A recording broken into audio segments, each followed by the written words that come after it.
Assalamualaikum warahmatullahi wabarakatuh. Hai, jumpa lagi. Di video kali ini kita akan belajar materi yang ada pada kelas 3, tema 6 energi dan perubahannya, subtema 1 sumber energi pada pembelajaran yang kedua. Simak baik-baik ya videonya. Hari ini Siti tidak lupa sarapan sebelum pergi ke sekolah. Siti merasa kuat dan semangat berangkat sekolah. Makanan dan minuman yang Siti makan memberi energi bagi tubuhnya. Energi inilah yang membuat Siti dapat melakukan kegiatan. Seperti saat ini, Siti akan melakukan senam. Yuk, senam bersama Siti. Ayo lakukan kegiatan jasmani untuk menjaga kebugaran tubuh. Lakukan pemanasan terlebih dahulu. Kemudian mulailah gerakan senam irama. Gerakan yang akan kita pelajari adalah kombinasi gerak berjalan, menekuk, dan mengayun dengan menggunakan alat. Alat yang kita gunakan pada kegiatan ini adalah sintai. Jadi sintai itu sama dengan hula hoop ya. Pertama, lakukan gerak berjalan, diawali dengan kaki kiri melangkah ke depan. Seperti pada gambar ini, gambar yang pertama ya. Lalu, tangan kanan mengayunkan simpai ke depan, seperti pada gambar yang kedua. Kemudian kaki kanan melangkah ke depan, simpai diayunkan ke belakang seiring langkah berjalan. Pada gambar ketiga. Setelah itu kedua kaki merapat berdiri. Perhatikan pada gambar keempat.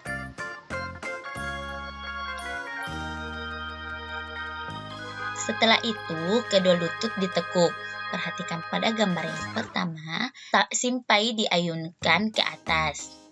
Pada gambar yang kedua, kemudian simpai diayunkan ke belakang, lutut diluruskan kembali. Perhatikan pada gambar yang ketiga, badan tegap kembali. Perhatikan pada gambar yang keempat. Gerakan senam irama tersebut merupakan sebuah rangkaian. Lakukan gerakan ini tanpa terputus-putus. Setelah mengetahui rangkaian gerakan kombinasi tersebut, lakukanlah bersama-sama dengan iringan musik instrumental yang temponya pelan seperti musik klasik.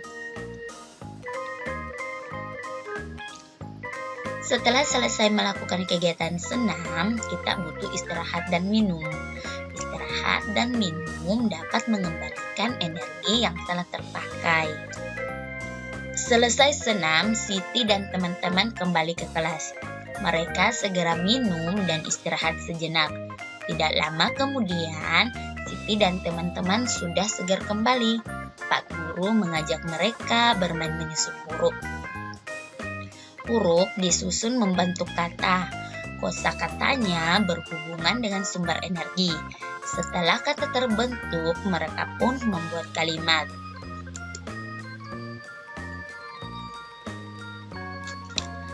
Ayo susun huruf-huruf berikut ini menjadi kata. Di sini ada contohnya. Kita perhatikan contoh terlebih dahulu.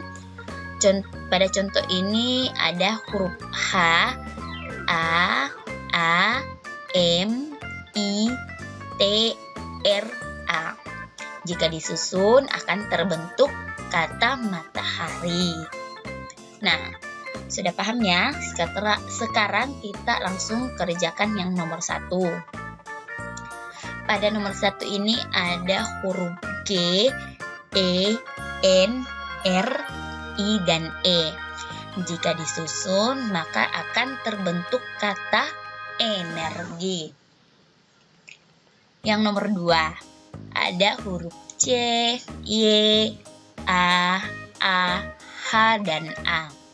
Jika disusun, akan terbentuk kata cahaya. Yang ketiga ada huruf F, T, O, N, O, S, T, N, S, S, E, I. Jika disusun akan terbentuk kata fotosintesis. Yang keempat ada huruf S, A, P, N, A. Jika disusun akan terbentuk kata panas. Yang kelima ada huruf E, S, U, B, M, R. Jika disusun akan terbentuk kata sumber.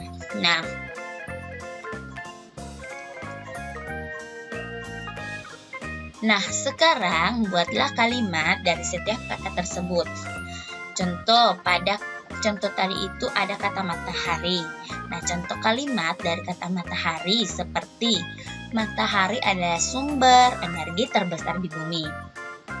Nah, langsung saja kita ke kata yang pertama yang kita susun tadi, yaitu energi.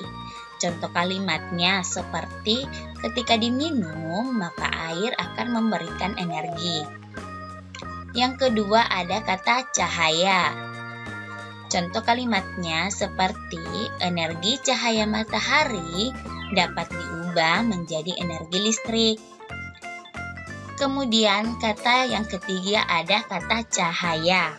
Contoh kalimatnya seperti cahaya dan panas matahari merupakan sumber kehidupan di bumi.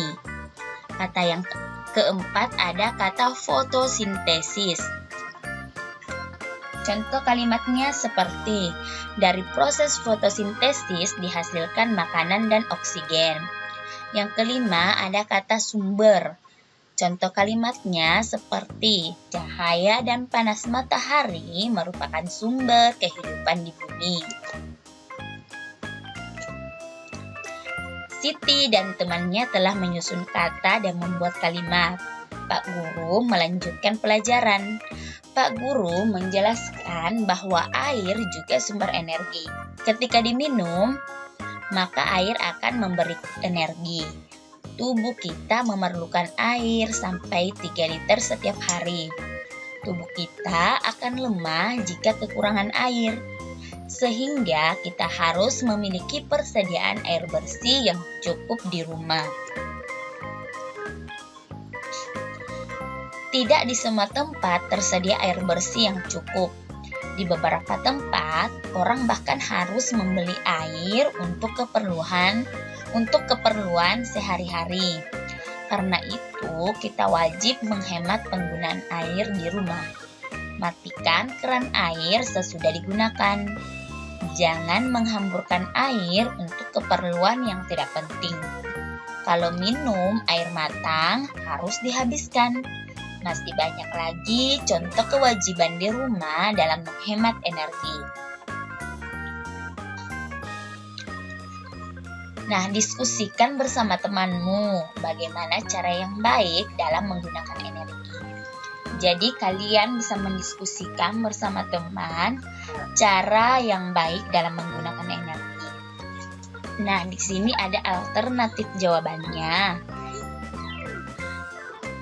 Cara yang baik dalam menggunakan energi yaitu 1. Menggunakan energi seperlunya. Jadi ketika menggunakan energi kita gunakan yang seperlunya saja. Yang kedua, tidak membuang-buang atau boros energi. Jadi kita tidak boleh membuang-buang energi atau seenaknya saja menggunakan energi. Yang ketiga, menjaga ketersediaan energi. Jadi kita juga harus menjaga ketersediaan energi. Nah, sekarang tentukan perilaku yang menunjukkan kewajiban menghemat air. Beri tanda centang untuk gambar yang tepat. Beri tanda silang untuk gambar yang tidak tepat. Nah, sekarang kita perhatikan gambar yang pertama ini. Di sini ada gambar Dayu yang sedang minum air. Nah, perilaku Dayu ini menunjukkan kewajiban menghemat air. Nah, maka dari itu kita memberi tanda centang. Kemudian, gambar berikutnya ada gambar Udin yang sedang menutup keran air. Nah, perilaku Udin ini menunjukkan kewajiban menghemat air. Maka dari itu kita beri tanda centang. Kemudian gambar berikutnya ada gambar Edo yang sedang menghamburkan air atau membuang-buang air. Nah, perilaku ini menunjukkan sifat yang boros air. Maka kita beri tanda silang.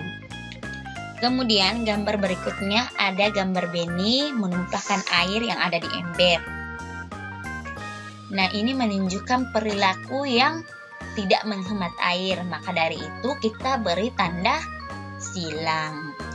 Gambar berikutnya ada gambar Lani yang sedang menyikat giginya. Perhatikan keran airnya ini terbuka terus. Perhatikan, keran airnya ini terbuka terus. Padahal baknya ini sudah penuh. Nah, perilaku Lani ini menunjukkan sikap yang boros air. Maka kita harus memberi tanda silang. Kemudian yang terakhir ada gambar Siti sedang menyiram bunga. Nah, perilaku Siti ini menunjukkan kewajiban menghemat air. Maka dari itu kita memberi tanda centang. Nah, kalian sudah paham tentang perilaku yang menunjukkan cara menghemat air atau perilaku yang menunjukkan kewajiban menghemat air dan perilaku yang menunjukkan boros air.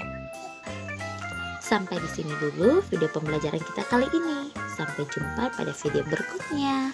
Assalamualaikum warahmatullahi wabarakatuh. Dadah.